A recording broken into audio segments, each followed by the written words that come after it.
Assalamualaikum warahmatullahi wabarakatuh. Hai teman-teman semuanya, selamat datang di podcast kita yang akan membahas tentang topik membangun karakter pada anak. Bersama saya Dania Marsadila dengan NIM 23010684199, mahasiswa PMM PAUD yang akan menemani kalian selama podcast ini berlangsung. Di sini saya tidak sendirian, tetapi bersama narasumber kita yang tentunya sangat berpengalaman dalam hal pendidikan karakter pada anak. Bersama Ibu Agis Mahdiatana, salah satu guru sekolah dasar yang akan menjadi narasumber kita dan akan membahas tentang pendidikan karakter serta juga akan membahas pembentukan karakter pada anak-anak sekolah dasar. Bersama narasumber kita, seorang guru SD yang tentunya memiliki banyak pengalaman, kita akan menjelajahi topik ini dengan santai hingga mendalam. Halo Ibu Agis, bagaimana kabarnya? Halo Mbak Dania, Alhamdulillah kabarnya baik. Senang sekali hari ini podcast kita dapat dihadiri oleh seseorang yang memiliki pengalaman dalam pendidikan karakter pada anak. Sebelum kita masuk ke pembahasan, bolehkah Bu Agis untuk dapat sedikit memperkenalkan diri kepada penonton podcast kita, seperti Ibu sedang mengajar di SD mana dan sedang mengajar di kelas berapa, begitu Ibu? Terima kasih. Assalamualaikum warahmatullahi wabarakatuh. Di sini saya Agis Mahdiatana. Saya mengajar di salah satu sekolah dasar di Kabupaten Blitar. Saya mengajar di kelas 6. Siap.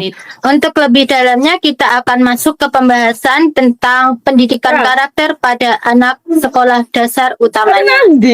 Dalam konteks pendidikan karakter pada sekolah dasar nih yang penuh dengan dinamika, bagaimana nih Bu Agis dapat memaknai atau mendefinisikan sebuah karakter sebagai bagian dari perkembangan pada anak-anak sekolah dasar utamanya? Di sini saya mendefinisikan karakter itu adalah sebuah fondasi. Jadi karakter adalah fondasi moral dan emosional yang dapat membentuk identitas anak. Jadi ketika anak sudah memiliki karakter, maka itu akan dikembangkan dalam kehidupan sehari-harinya. Kemudian karakter ini mencakup nilai-nilai kejujuran, tanggung jawab, empati, dan juga keteguhan dari anak tersebut. Dalam konteks sekolah dasar, karakter itu bukan hanya aturan yang bersifat baku, akan tetapi karakter merupakan sebuah proses yang dapat diaplikasikan dalam kegiatan pembelajaran. Saya memaknainya sebagai kompas batin, yang mana anak dapat terbantu ketika dia sudah memiliki karakter yang baik dalam menghadapi tantangan di kehidupan sehari-hari. Lois Isa, awakmu dorong. Dari definisi karakter tersebut, adakah pengalaman pada saat mengajar sehari-hari? Adakah faktor-faktor apa saja yang menurut Ibu paling berpengaruh dalam membentuk sebuah karakter pada anak usia SD?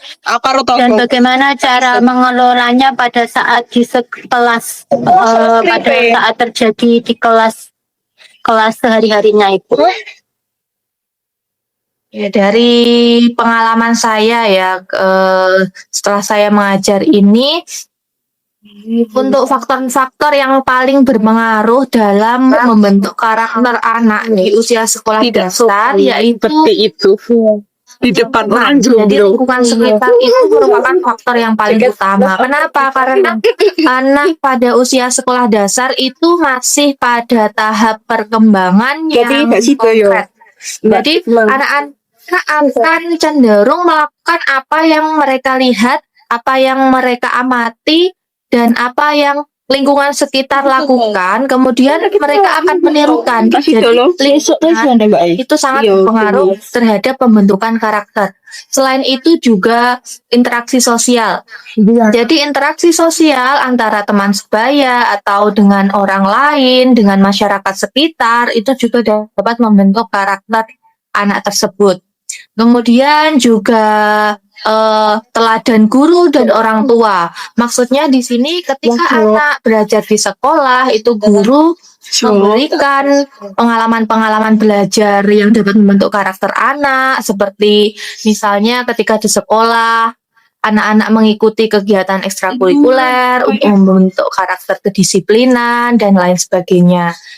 Ketika di rumah, orang tua juga sangat berperan penting dalam membentuk karakter anak. Karena di rumah merupakan pendidikan non formal yang lebih banyak kegiatan anak itu dilakukan di rumah. Itu. Lalu untuk cara mengelolanya, ketika di kelas yaitu guru bisa memfasilitasi dengan kegiatan kelompok. Ketika kegiatan kelompok, anak-anak akan cenderung lebih karakternya itu bisa membentuk ketika mereka langsung oleh dalam mengerjakan bisa membangun empati antar sesama, kene cuma penggilek sekolah yo menunjukkan sikap kok urung biasane njaluk surat. Berarti pada saat di kelas itu anak-anak dapat menumbuhkan sebuah karakter saling menolong, berempati dengan sesama temannya gitu. ya. Jadi dari penjelasan Ibu tadi kan pengaruh dari lingkungan juga gitu. Bagaimana peran lingkungan sekolah dan keluarga itu bagaimana bisa saling melengkapi dalam sebuah proses pembentukan karakter siswa, terutama di masa-masa krusial pada jenjang pendidikan SD sederajat ini. Oke, untuk lingkungan sekolah dan lingkungan rumah memang itu sudah seharusnya saling berkolaborasi untuk membentuk karakter anak. Karena kita mengetahui bahwa anak sekolah itu kegiatan di sekolah itu cuma waktu pagi sampai siang ya Mbak. Kemudian sisanya itu mereka cenderung lebih banyak melakukan kegiatan di rumah. Jadi ketika di sekolah, memang lingkungan sekolah itu sangat berperan, sangat besar perannya juga sebagai wadah sosialisasi formal, di mana anak bisa belajar kedisiplinan, kemandirian, kerjasama, kemudian etika-etika ketika bertemu dan berkomunikasi dengan orang lain, seperti itu.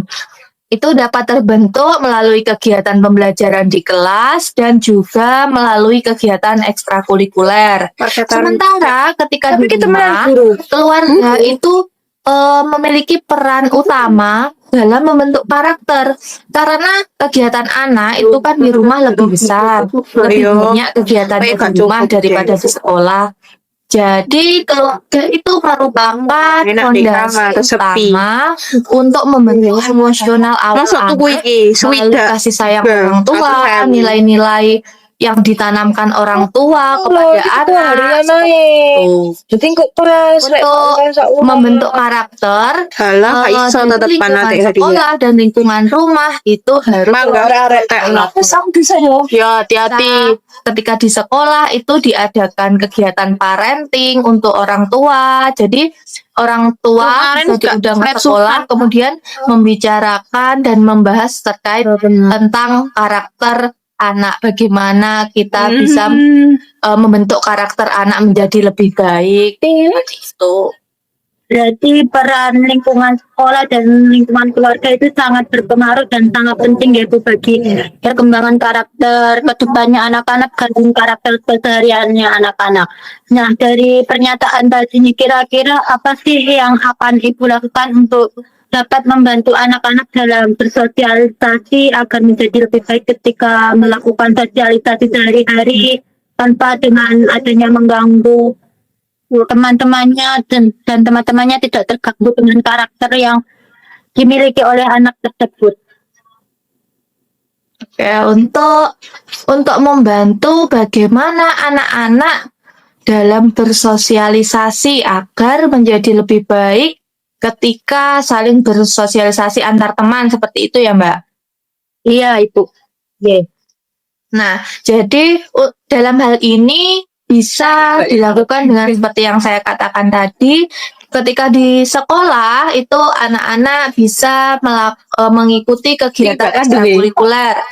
Contohnya di sekolah saya itu pembentukan karakter itu dibentuk ketika anak-anak mengikuti ekstrakurikuler pramuka. Di dalam ekstrakurikuler pramuka ini anak-anak dilatih untuk disiplin, bertanggung jawab, dan juga saling membantu sesama.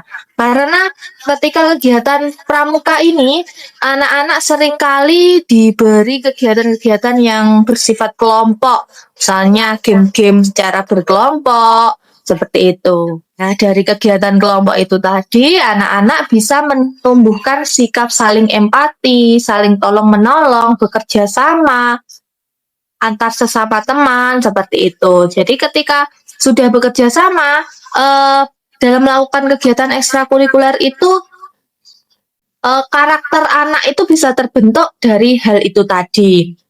Kemudian ketika di kelas, ketika kegiatan pembelajaran di kelas itu guru juga bisa memberikan kegiatan-kegiatan yang bersifat kelompok karena dalam kegiatan kelompok itu memang lebih banyak membentuk karakter anak di situ daripada kegiatan anak secara mandiri.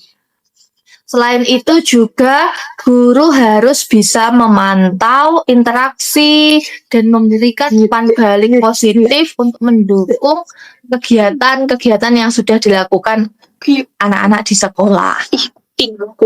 Nah, dari kegiatan-kegiatan tadi Nego kan mereka kan saling berdiskusi, terutama saat berdiskusi di kelas atau kegiatan ekstrakurikuler seperti pramuka tadi. Nah, biasanya kan anak-anak juga berbeda pendapat gitu kan, Bu. Nah, bagaimana nih caranya Ibu sebagai seorang guru untuk dapat mengajarkan kepada anak-anak tentang perbedaan pendapat dan untuk tetap saling menghargai pendapat temannya? Nah, untuk melatih anak agar mereka saling menghargai pendapat itu bisa dilakukan kesepakatan yang dibuat antara anak-anak yang ada di kelas. Jadi sebelum melakukan kegiatan kelompok itu kita bikin kesepakatan dulu. Kesepakatan misalnya nanti ketika ada yang memberikan pendapat, anak-anak yang lain wajib menerima pendapat itu dan menghargai. Nggak boleh ada yang menyalahkan pendapat orang lain. Nah, dari kesepakatan itu tadi, anak-anak jadi lebih mengetahui, lebih paham. Oh, tadi aku kalau ada yang berpendapat, aku harus mendengarkan. Nah, itu. Nah, kemudian guru juga harus memberikan umpan balik seperti selalu memberikan apresiasi dari apapun yang sudah apapun pendapat yang sudah dikatakan anak tersebut. Jadi ketika sudah mendapatkan apresiasi dari guru, mereka jadi lebih bersemangat untuk menyampaikan pendapat. Dan anak jadi tidak down. Misalnya ketika anak sudah menyampaikan pendapat, kemudian gurunya hanya diam. Nah, mereka jadi ragu jawabanku tadi benar atau salah. Nah, ketika mentalnya itu bisa down seperti itu. Jadi guru harus selalu memberikan apresiasi kepada anak. Nah, ketika Ibu sudah dapat menerapkan atau mengajarkan karakter nih, pendidikan karakter pada anak, apakah Ibu ada biasanya menemukan sesuatu hal yang membuat Ibu terkesan dengan karakter anak tersebut atau membuat Ibu speechless dengan sebuah karakter anak tersebut? Apakah Ibu dapat menemukan atau tidak nih di sekitar pada di sekitar? Kalau hal-hal yang membuat terkesan apa ya? Sebenarnya ada Mbak, ada banyak. Karena anak-anak itu memang berbeda-beda ya. Jadi karakter anak itu kan berbeda-beda. Nah, ada kemarin itu ada kejadian saat satu orang anak. Nah, anak ini itu dari kelas 4. Anaknya itu masih sering menangis. Jadi kalau kalau sama temannya yang lain itu ketika apa ya pensilnya diambil atau penghapusnya disembunyikan atau gambarnya apapun itu dia langsung refleks nangis. Nah, Oh, jadi tapi gampang menangis gitu nggih, Bu. iya seperti itu. Jadi itu apa ya mungkin memang dia Perasaan. kurang pede. Nah, kurang pede di antara teman-teman yang lain.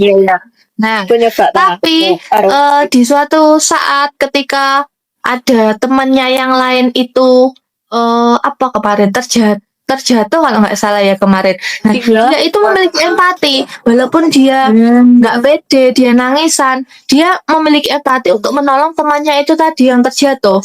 Berarti memang dari dalam dirinya sebenarnya sudah ada karakter menolong sesama. Menolong sesama nggih. Nah, seperti itu. Walaupun dia nangisan terus apa mungkin memang karena belum pede ya. Jadi mungkin sering menangis. Tapi dia juga dari dalam dirinya itu sebenarnya sudah ada karakter-karakter baik seperti itu. Tinggal bagaimana cara mengasah karakter itu agar terus berkembang. Mungkin anak tersebut agak berperasaan gitu nggih, mudah perasaannya mudah tergores atau gimana gitu nggih, Bu. Nah, selama ini nih Itu paling ya baperan mungkin kayak gitu. iya. Selama ini apa tantangan terbesar Ibu dalam menerapkan karakter pada anak? Tantangan terbesar dalam menerapkan karakter anak. Tantangan terbesarnya adalah pengaruh latar belakang keluarga. Kenapa? Karena gini, kalau misalnya kita di sekolah itu ingin menerapkan karakter-karakter baik. Misalnya, kalau di rumah itu harus tidur jam 9. Jangan tidur di atas jam 9. Kemudian jangan banyak-banyak bermain gadget. Akan tetapi pada saat di rumah kan guru tidak bisa mengontrol kegiatan anak-anak ketika di rumah, tetapi hanya bisa memberikan pengarahan-pengarahan ketika di sekolahan. Nah, ketika di rumah orang tuanya itu membiasakan anaknya untuk ya wes dolanan HP nggak apa-apa, terus ya nggak apa-apa tidur di atas jam 9 nggak apa-apa. Nah, itu yang menjadi tantangannya karena ketika di sekolah itu anak-anak sudah diarahkan, tetapi dalam prakteknya di rumah orang tua belum memahami tentang pembentukan karakter itu tadi. Makanya kita mengupayakan untuk memberikan kegiatan parenting itu tadi, parenting orang tua.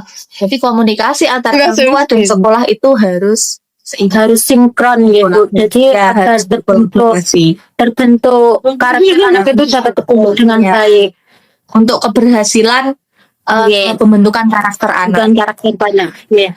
Pertanyaan terakhir nih Bu, sebagai penutup obrolan kita hari ini.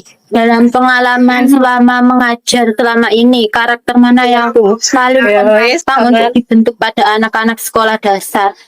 Dan apa harapan Ibu untuk perkembangan mereka di masa depannya nanti? Untuk karakter yang paling menantang untuk dibentuk itu sebenarnya kalau untuk dalam tahap anak-anak SD itu disiplin dan tanggung jawab itu sangat penting untuk selalu dikembangkan terus-menerus agar memang benar-benar tertanam karakternya itu tadi. Karena yang pertama kedisiplinan. Jika anak-anak sudah disiplin, maka dalam melakukan kegiatan apapun itu jadi lebih terstruktur. Misalnya kalau anak-anak itu sudah tertanam sikap disiplin, karena kan di sekolah dasar itu kan biasanya anak-anak itu masih tahap-tahap bermain kan. Jadi kalau kalau belum terbentuk karakter disiplin, jadi mereka sering rame sendiri, terus nggak ngerti wayang, konsentrasi ya. Seperti itu. Jadi kegiatan pembelajarannya itu jadi kurang konsentrasi. Nah, untuk tanggung jawab itu sangat penting. Kenapa? Karena di sekolah itu Jika anak-anak tidak memiliki rasa tanggung jawab, mereka itu nggak bisa fokus pada kegiatan pembelajaran. Misalnya, saat pembelajaran, itu mereka, kalau mereka nggak tahu, oh aku ke sekolah itu tanggung jawabku untuk belajar. Nah, mereka akan terus memikirkan kapan istirahatnya, kapan aku bermain dengan teman. Aku mengerjakan, wes tak kerja nih, sing penting dan selesai. Nah, berarti kan mereka belum paham kalau tanggung jawabku itu. Ya. Nah, untuk membentuk karakter anak itu juga membutuhkan waktu dan proses yang panjang. Nggak bisa instan langsung kamu harus bertanggung jawab. Nah, itu nggak bisa seperti itu. Jadi harus melalui proses-proses dan dalam waktu yang lama juga, nggak bisa langsung instan seperti itu. Jadi guru harus selalu berusaha, harus membuat kegiatan-kegiatan apa yang bisa membentuk karakter anak. Itu anak-anak bisa terlatih untuk membentuk karakternya. Apa tadi yang kedua, Mbak? Harapan ya? Ada perkembangan harapan Ibu untuk murid Ibu ke depannya itu bagaimana? Kalau harapan saya untuk kedepannya ya anak-anak bisa tumbuh menjadi generasi yang lebih bertanggung jawab, lebih disiplin, berempati, dan siap menghadapi perkembangan teknologi yang ada seperti itu. Dan juga dengan dukungan dari lingkungan sekolah dan lingkungan keluarga yang saling berkolaborasi, anak-anak itu bisa terbentuk karakter baiknya yang dapat berguna dalam kehidupan sehari-hari. Baik Ibu, terima kasih atas waktunya. Mohon maaf mengganggu waktunya. Terima kasih kita ucapkan kepada Ibu Agis Madiatana atas wawasan dan pengalaman yang berharga pada hari ini. Semoga podcast ini dapat memberikan inspirasi dan pengetahuan bagi pendengar, tentunya tentang pentingnya pembentukan karakter pada anak-anak sekolah dasar. Terima kasih Ibu. Saya Dania Marsadila. Saya Dania Marsadila selaku moderator bersama narasumber saya Ibu Agis Madiatana pamit undur diri. Wassalamualaikum warahmatullahi wabarakatuh.